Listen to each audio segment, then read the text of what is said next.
Have you ever wondered, could it be that a single habit, one that seems so harmless, is quietly sabotaging your success, your happiness, or even the future you're working so hard to build?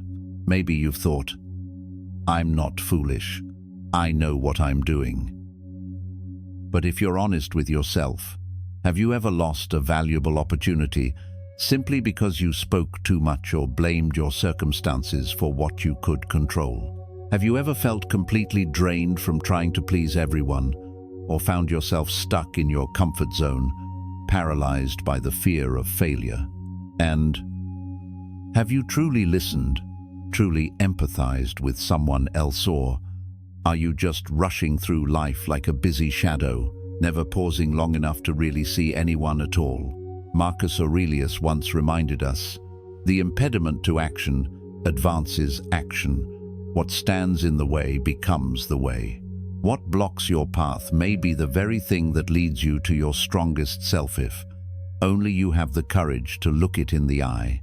In this video, we're going to explore the 8 most dangerous habits that quietly hold people back, not to judge or shame anyone, but so that each of us can hold up a mirror, recognize what needs to change, and finally step into a life of real growth and happiness. Stay with me until the end. As you listen, count how many of these habits you recognize in yourself, and don't hesitate to share your story or leave a comment below. Who knows? Your experience might be the one thing that gives someone else the courage to change their life today. So are you ready to be truly honest with yourself? 1. Not knowing how to listen and learn. Hey, what do you think about this? I already know it all, no need to discuss. But for me, I always feel there's something out there I haven't learned yet. In America, you'll hear conversations like this not only in boardrooms, but everywhere, from coffee shops and cars on the freeway to picnics in Central Park. It all comes down to 2 attitudes toward life.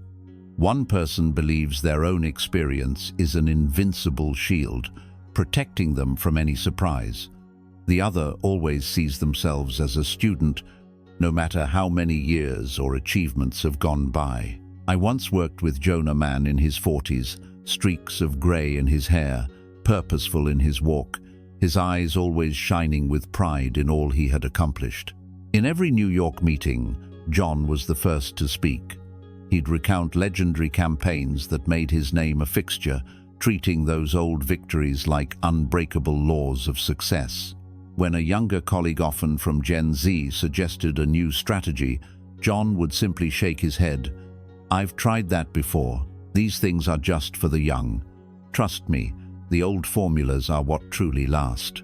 Across from him sat Chris, the youngest on the team, rarely speaking during the first half of any meeting.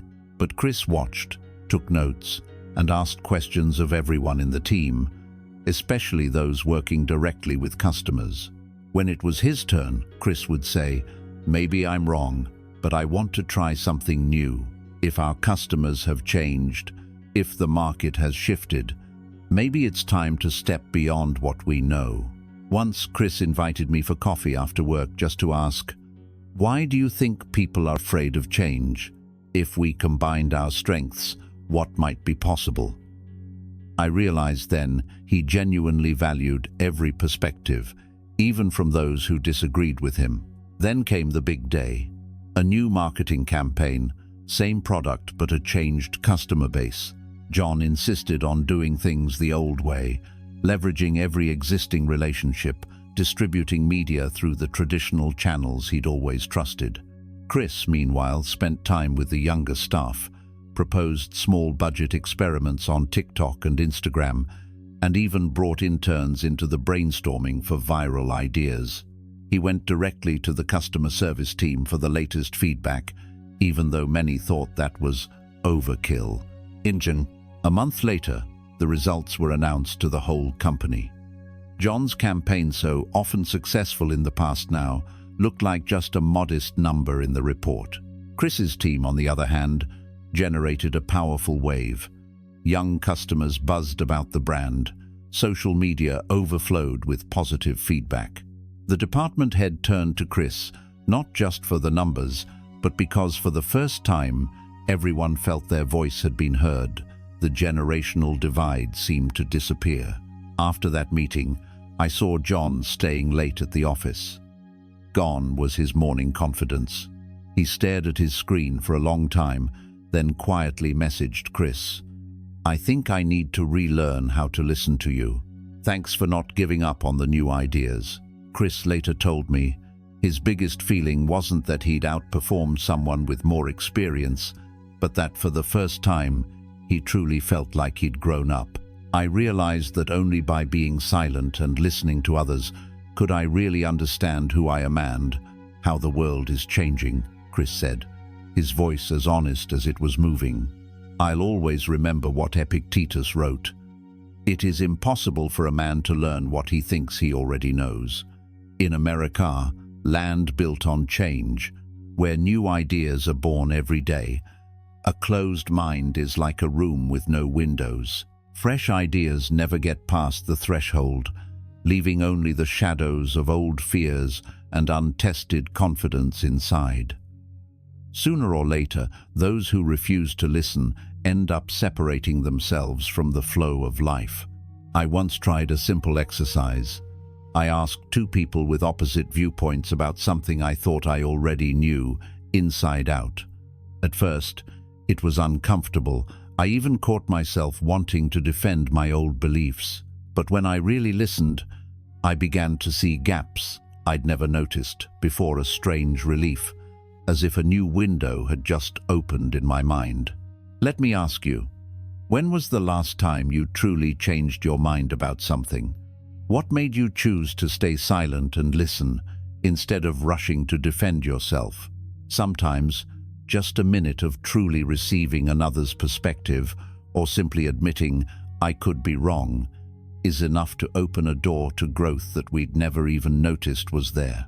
And every time you wipe away another layer of dust from the mirror of self-awareness, you'll discover a version of yourself fresher, more open, and far more free than you ever imagined. 2. Arrogance and ego. In America, you'll meet all kinds of people who want to be the loudest voice in the room, the walking megaphones, always broadcasting their achievements, constantly trying to assert their place in every meeting, every conversation. But if you look closer, you'll see there are really two types: those who shout out of fear of being forgotten, and those who remain quietly centered because they know the only thing they can ever control is themselves. I remember the first time I worked with Mike at a big media company in San Francisco. Mike always entered the office like he was the main event. He loved to bring up the projects he'd rescued, the times leadership had relied on him, and those moments on stage accepting awards. If a younger colleague tried to offer feedback, Mike would cut them off. "Trust me, kid. Been there, done that." To him, personal experience was an absolute shield. There was no room for failure, and even less for change. But the truth is, Mike was deeply afraid of losing his past glory. Beneath those recycled stories was a hidden anxiety about no longer being recognized, no longer being at the center of attention. He never realized that every time he dismissed a new idea, every time he boasted about himself, he was quietly pushing himself further away from the present moment. When the team project hit a snag, Mike remained stubborn. "Just do it my way. Everything will be fine." But the younger team members started falling silent. No one wanted to contribute anymore, because every word they spoke hit the brick wall of Mike's self-satisfaction. In that group, what struck me most was Lisa, second-generation Asian-American woman, who always spoke softly and asked questions like, "What do you think about this?" Or, "Can you help me understand this better?" Lisa had achievements that easily matched Mike's, but she rarely brought them up. During a meeting where Mike was again parading his old victories, Lisa simply smiled, listened patiently, and then turned to the intern. "If it were you, what would you do differently?" What impressed me most about Lisa was her ability to govern herself. She never let pride or the urge to prove herself overpower her clarity. Lisa often said, "I can't control how others see me. What I can control is my attitude, my willingness to listen, and my actions." Once, I asked why she didn't argue with Mike when he dismissed her. Lisa answered, "If I let ego take over, I'm no different from Mike. Sometimes, admitting I don't know everything is the only way to truly grow." When the project ran into serious problems, the leadership made a surprising choice. Instead of putting Mike in charge, as they always had, they chose Lisa. Why? Because Lisa was trusted not just for her skills, but for her humility, her willingness to receive feedback, her ability to delegate wisely, and her focus on action over claiming credit. Lisa didn't earn admiration by retelling old stories, built trust by listening, learning, and keeping her emotions in check. The project succeeded, and for the first time, everyone felt their contribution mattered. Slowly, Mike began to realize the isolation he felt was the result of clinging to his ego. The words of Marcus Aurelius always echo in my mind. Better to trip with the feet than the tongue. In America, you can stumble 100 times in action, but if you stumble once because of your ego, you risk losing more than just a project you can lose: trust, connection, and even yourself. Lisa once shared with me, "I'm not afraid of failing. What scares me most is when no one dares to give me feedback anymore. That's when I know my ego has blinded me to growth." Stoicism doesn't ask us to be cold or indifferent. It teaches us to focus all our energy on what we can control: our attitude, our actions, our willingness to learn, and to let go of the obsession with how others see us or any glory that no longer belongs to the present. If you've ever noticed your own inner megaphone, try this small Stoic practice. Each day, find one situation where you admit openly, in front of others, something you don't know or aren't good at, and notice how that feeling transforms you. Not everyone dares to say, "I don't know it all, can you show me?" But only when you lower your ego do you truly gain control over yourself, instead of being swept away by the applause of your own illusions. So let me ask you, are you willing to admit your mistakes, to face what you can't control, and to choose growth over protecting an illusion of yourself? That is real strength, the mark of a soul that is both free and truly powerful. 3. Speaking more than listening. In the heart of Seattle, the city of coffee and perpetual motion, there are always bustling Starbucks cafes where people gather to start their day, brainstorm new ideas, or simply to let the rhythm of life flow by, cup by cup. One such morning, Howard Schultz, the founder of Starbucks, sat quietly in a shadowed corner, watching two distinct crowds. On one side, customers, busy and animated, spoke endlessly, competing to share their projects, dreams, and worries. On the other, a group of young employees, each with a small story to tell, stories that only truly surfaced when someone was patient enough to listen. In his younger years, Howard Schultz didn't always know how to listen. On his journey to success, he believed that achievement meant speaking a lot, showing off what you know, controlling the conversation, persuading, debating, always telling stories about yourself and your experience, never letting anyone outvoice you. In such a fiercely competitive America, Howard learned to assert himself, to talk about his big ambitions, to promote his accomplishments without hesitation. At first, this habit of over-talking brought Howard opportunities. He rose quickly, became the focus of every meeting, every creative roundtable, every brainstorming session. But after a while, he noticed something was off. After each meeting, Howard realized he had spoken the most yet knew the least about what his team truly thought, what they worried about, what mattered to them. The most important ideas, sometimes the very ideas that could push Starbucks forward, would only emerge after the meeting was over, when employees timidly sent a message or emailed him in private. Howard realized the more he talked, the more distant he became from the quieter voices, the deeper feelings and true motivations of those around him. The real turning point came when Starbucks faced crisis, declining sales, critical headlines, morale sinking. Many companies would have held closed-door meetings, made decisions on paper, delegated responsibility to upper management. But Howard chose a different path. He called for the largest open forum in Starbucks history, inviting every employee regardless of title to join. Howard spoke just one sentence: "I want to hear from you." Then he went silent. No arguing, no opinions, just questions. What are you worried about?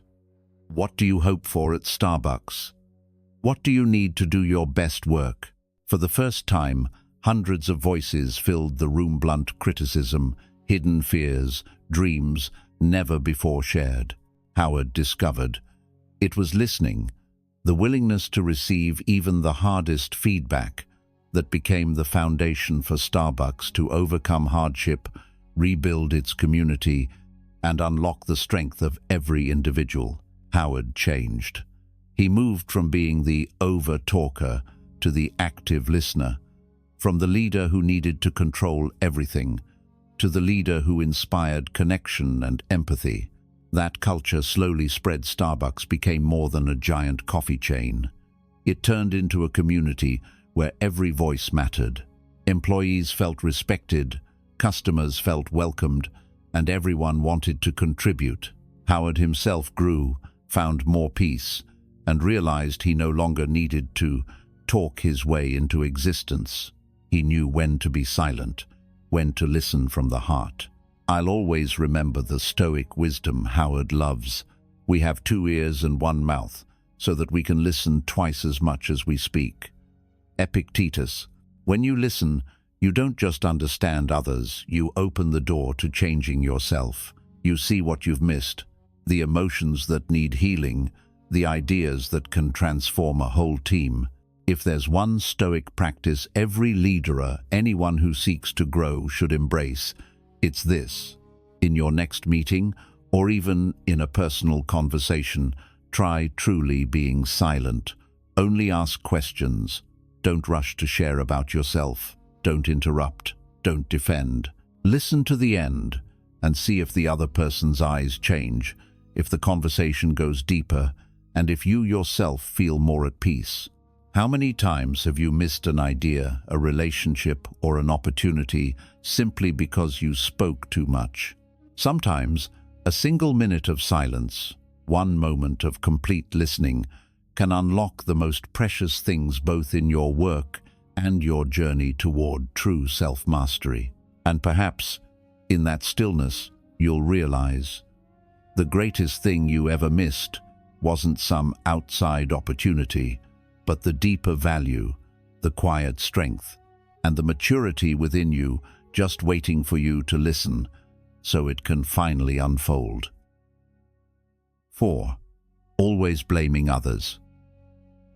In American workplaces, the pressure to achieve is an invisible weight pressing down on every meeting, every report, every whispered hallway conversation.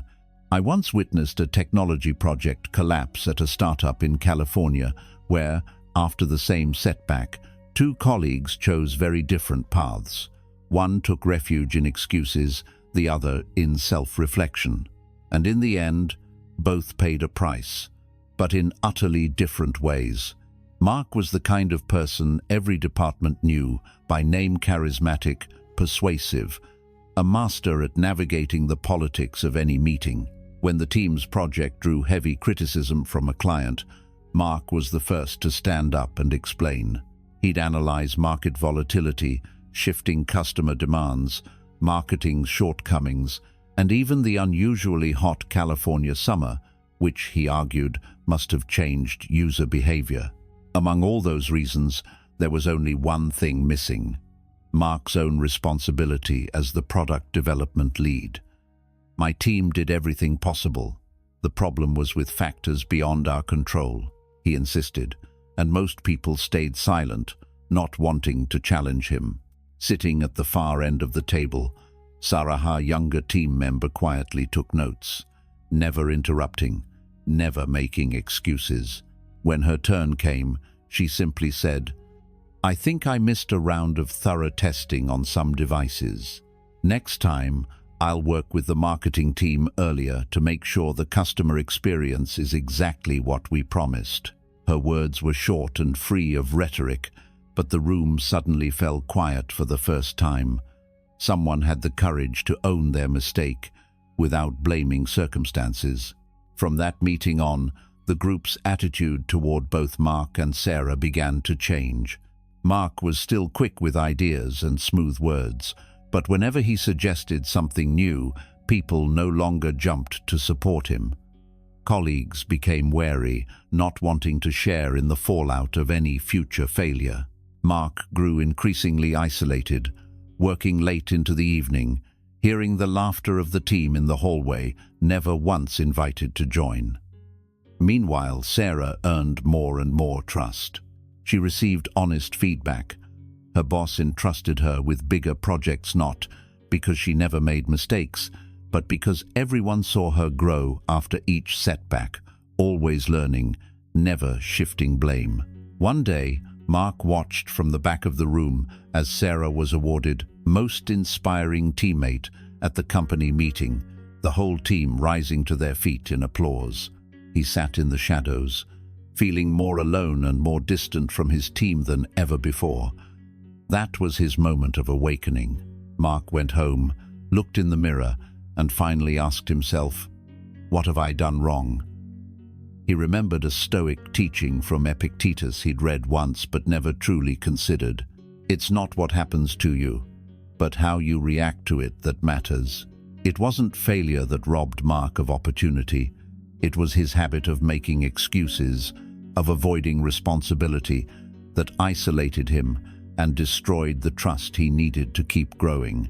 From that day, Mark changed. He began to acknowledge his shortcomings in team reviews, sought advice from Sarah, listened more, fixed his mistakes sooner, and gradually earned back the trust of the group. The story of Mark and Sarah isn't just an isolated tale, the reality in so many American offices. When you always blame others, you stay stuck where you are.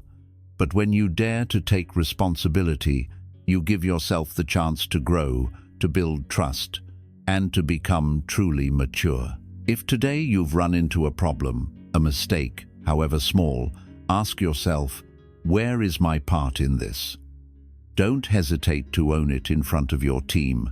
Just once, try it and you'll see not only your colleagues look at you differently, but you yourself will feel lighter, freer, more at ease. When was the last time you truly owned a mistake without blaming anyone or anything else? Maybe real growth doesn't begin with big wins, but with the moment you're willing to claim your own share of what went wrong. 5. Living for praise and to please others. The stage lights sweep across the audience. Applause thunders, laughter erupts as Robin Williams steps into the spotlight. In seconds, he brings the theater to life worries forgotten, only joy and laughter remaining in the world. In those moments, Robin seemed almost immortal. He was the soul of every gathering, the spark that ignited a generation. But when the show ended, the crowd filed out, the lights went dark, and Robin stood alone backstage, shrinking before the dressing room mirror. There, with no more applause, only a faint glow remained illuminating, a face both radiant and deeply alone. For years, Robin lived to make others happy. From small theater roles to his Hollywood triumphs, he was always the last to leave the set, the one cracking jokes to lift everyone's spirits, the friend of every crew member, always agreeing to extra takes just to please the director, never daring to say no, even when he was exhausted, even when his own heart was weighed down by sadness. Every laugh from the crowd was like medicine for his anxious soul. Each compliment was a small salvation, momentarily pushing back the sense of being an outsider. But Robin eventually saw that the world's approval is a double-edged sword. He once said, his voice heavy with sorrow, "I think the saddest people always try their hardest to make people happy, because they know what it feels like to feel absolutely worthless." He realized that the harder he tried to make everyone happy, the more he lost himself in applause, the emptier he felt when night came. After his greatest performances, Robin would return to a quiet room, sit at the dinner table in silence, watch his child sleeping, and reflect on a life spent forgetting myself just to live up to other people's expectations. The turning point arrived when Robin could no longer hide from his pain. Losing loved ones, a marriage falling apart, long bouts of depression even as he remained the king of American comedy on the outside. One night, after a long show, he sat with his closest friend director Barry Levinson and, for the first time, Robin spoke his truth. "I'm tired. I don't want to perform anymore, just to make other people happy. I want to try living for myself, just to see what it feels like." And, for the first time, he turned down a major film offer just to stay home and play with his son or paint with his daughter under the rare California sunlight. To his surprise, not everyone abandoned him. Some people truly cared for Robin, for who he was, not just for his endless roles. From then on, Robin learned to say no to what drained him, to set boundaries between his own happiness and society's expectations. He let himself feel sadness, let himself be disappointed, and gradually found new meaning in life's simplest moments: an afternoon drawing with his kids, a trip to the ocean, a hug that lasted just a little longer than usual. His old self always feared being left behind if he wasn't pleasing someone. His new self began to cherish real feelings, understanding that he wasn't the world's entertainer, but a regular man, allowed to be weak, allowed to be sad, and worthy of love simply for being himself. Marcus Aurelius once wrote, "We all love ourselves more than other people, but care more about their opinion than our own." We instinctively love ourselves, yet so easily trade away our true selves for applause, for a fleeting smile from the crowd.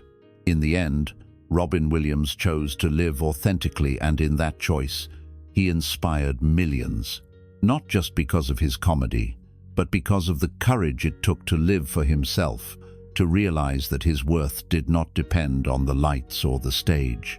If you have ever struggled between applause, praise, and the fear of disappointing someone, try this small exercise. Say no to one unnecessary invitation, to a job you no longer love, or to an expectation that doesn't fit you.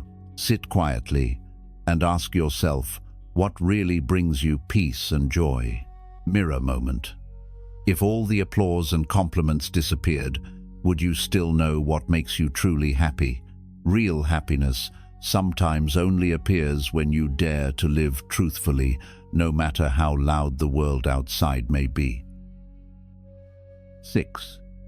Chasing pleasure, living by impulse. Hollywood at night, the golden glow spilling across the Walk of Fame, pulsing music, sparkling drinks, laughter, echoing without end.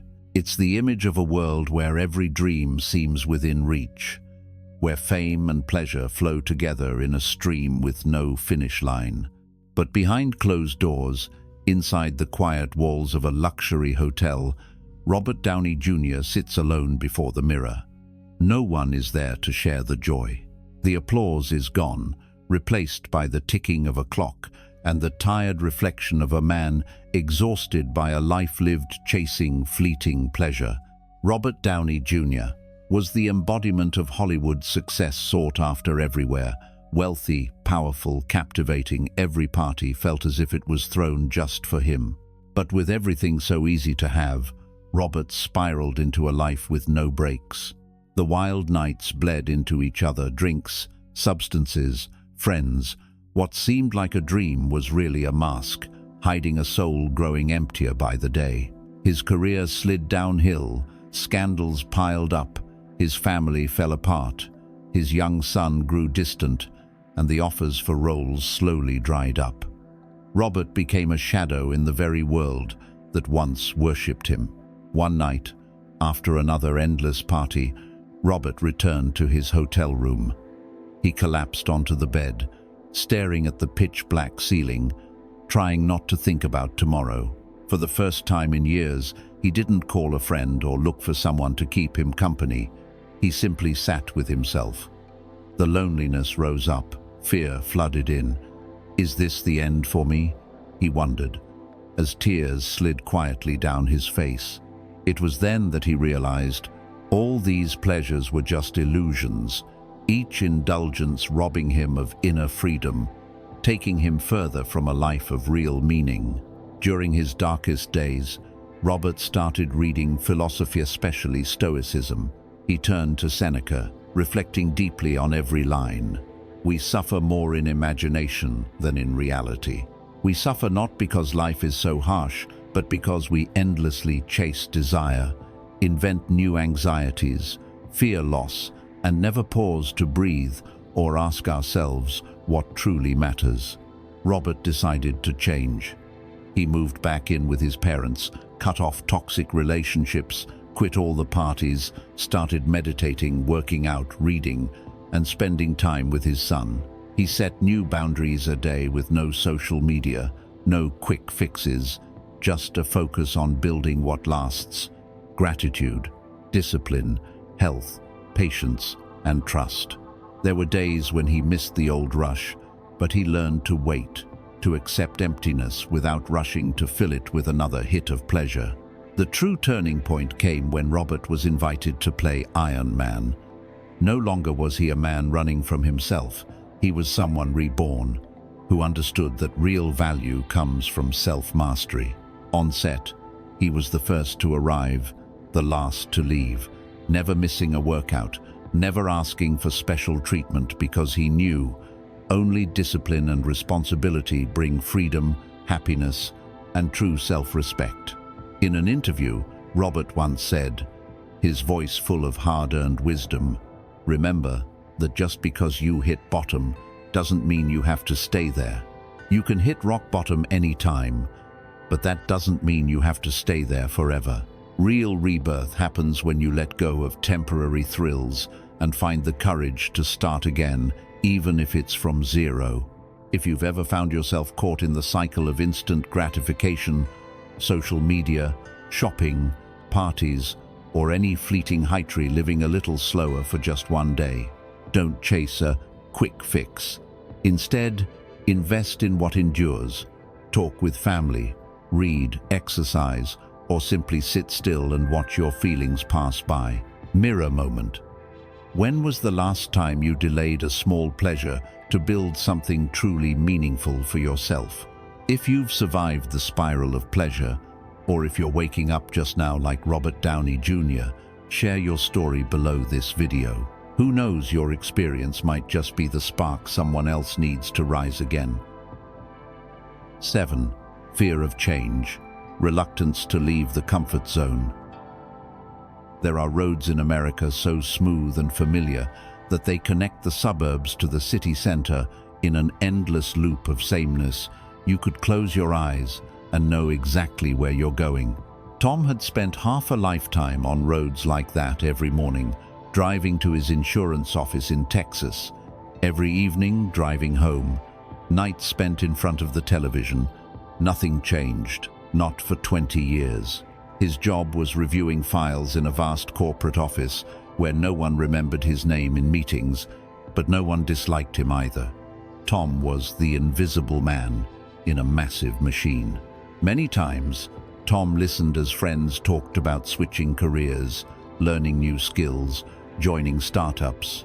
He would just laugh and say, "I'm too old. Why bother changing now? The pay here's enough. Everything is stable. What if the new place doesn't work out?" Deep down, Tom convinced himself he didn't need change. His comfort zone had become a shelter, a place where he never had to face risk, failure, or the pain of loss. Sometimes, staring at his computer screen, Tom would quietly wonder, is it too late to start again? But every time, fear pulled him back into the old routine. Everything changed when Tom's company underwent a massive restructure, automating nearly all processes. The first to be let go were people like Tom Quiet, unwilling to learn new things, too afraid to try a different role. The day he got his termination notice, Tom was stunned, as if waking from a long sleep. All those years he believed that holding on to a stable job was enough, never imagining stability would one day be the very thing that left him behind. That night, Tom sat alone on his porch, watching unfamiliar roads and listening to cars passing in the dark. He remembered an old friend, Jack, who had once worked beside him in that same office. Jack had dared to quit the boring job, learn IT, and join a lively startup. At first, Jack struggled, failed interviews, mistakes, tough beginnings, but he persevered, learning a little more each day, accepting that starting over meant beginning at zero. Years later, Jack was successful, confident, happier than ever, and often sent Tom emails urging him, "Don't let fear of change keep you stuck.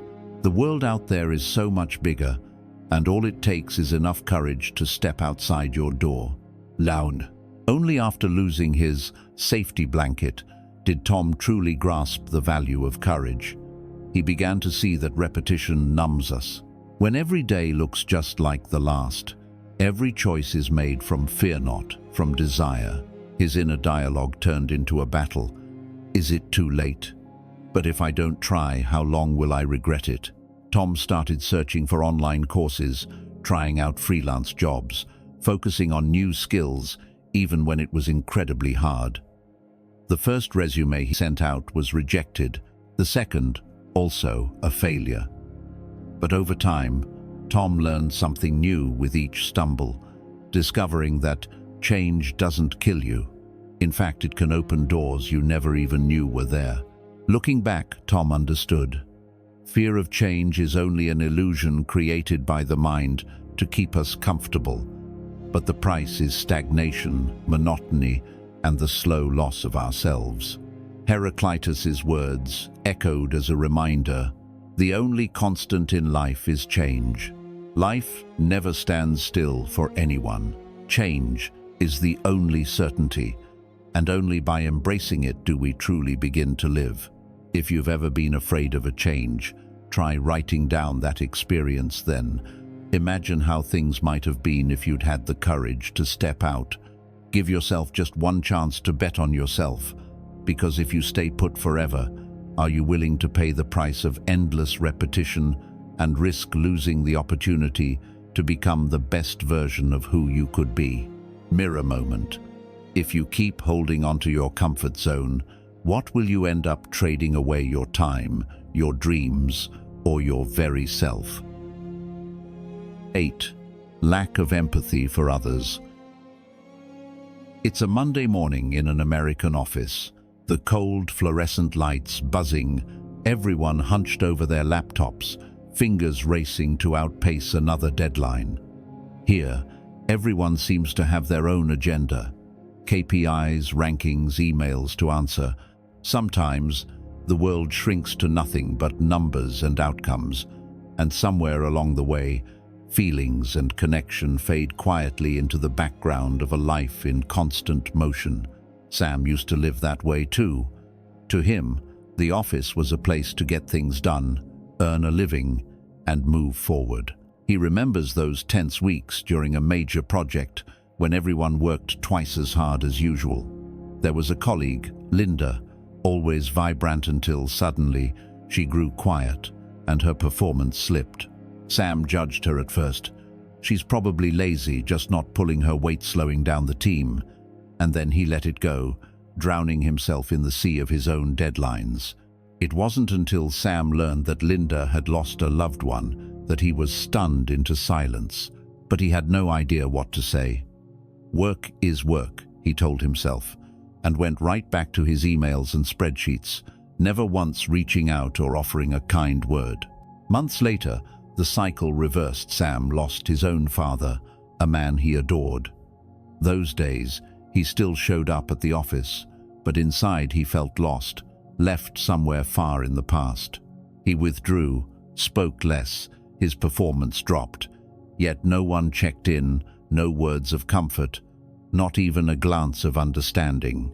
The relentless emails and reminders only made Sam feel like a machine, a ghost among hundreds of faceless co-workers. For the first time, he understood real loneliness, the kind not caused by being alone, but by the absence of even a single moment of empathy. That experience changed Sam. He realized that a lack of empathy doesn't just hurt others, it leaves you weak and isolated at the moment you need support most. Turning to Stoic philosophy, Sam came across these words from Marcus Aurelius: "Human beings exist to help one another. When you distance yourself from the community, you rob yourself of your own strength." Stoicism is not about being cold, it's about mastering yourself so you can feel and share more deeply, so you offer understanding rather than judgment. From that day, Sam started to change. He tried stepping out of his busy shell, bringing Linda a morning coffee, sending a supportive text. At first, Linda just nodded in thanks, but little by little she smiled more, started asking Sam how he was doing. The team felt warmer. People began to share struggles and small joys, and soon, Linda paid it forward, comforting another colleague when she noticed they were down. A single gesture, a few kind words, is like a pebble tossed into a pond. The ripples spread farther than we ever imagine, healing more people than we might ever know. If you find yourself in the whirl of modern American work, try pausing for a moment. Don't just ask, "Are you okay?" Out of habit, look someone in the eyes. Take the time to truly listen, without judgment, without rushing to offer solutions. Let your presence be a small anchor for someone else, even if it's just for a moment. Mirror moment. How long has it been since you truly stopped to listen to the pain or joy of someone around you? Do you actually walk alongside others, or are you just passing by, a shadow in someone else's day? If you've ever given or received even the smallest gesture of empathy, a word of encouragement, a hug, a morning coffee, and felt it change someone's day, share that story below this video. Who knows, your experience might inspire someone else to open up, to offer empathy exactly when another person needs it most. Maybe, after listening to all 8 chapters, you've come to realize something deeply important. Foolishness, more precisely, a lack of self-awareness isn't a life sentence. It's a mirror, because every one of us has made mistakes before. We've all spoken too much and forgotten to listen, chased praise until we lost ourselves, clung to comfort zones out of fear of change. And there have been times when we ignored someone else's pain until the day we needed encouragement ourselves, and no one reached out. But here's the truth. The moment you dare to recognize these signs, the moment you're willing to face your unfinished self, is the moment your journey of true growth begins. Stoic philosophy doesn't ask us to become superhuman or to always be strong and emotionless. It simply calls us to master ourselves, to listen, to empathize, to pause and learn, to make amends, and to remain ready for change. As Marcus Aurelius once said, "Waste no more time arguing about what a good man should be. Be one." Happiness, freedom, and success, they come only when we stop making excuses, stop blaming others, stop chasing validation from the outside, and start building our strength from within. So, if you recognize any of these 8 signs in yourself, don't feel ashamed. It only means you still have the chance to change, to grow, and to become a better version of yourself, day by day. If you've overcome any of these signs in your own life, share your experience below. or simply tag a friend you'd like to grow alongside. Who knows, your small story might become the spark that inspires someone else to begin their own journey of growth. Thank you for staying with me until the end. None of us are perfect, but we can always choose to become better with every day and every choice.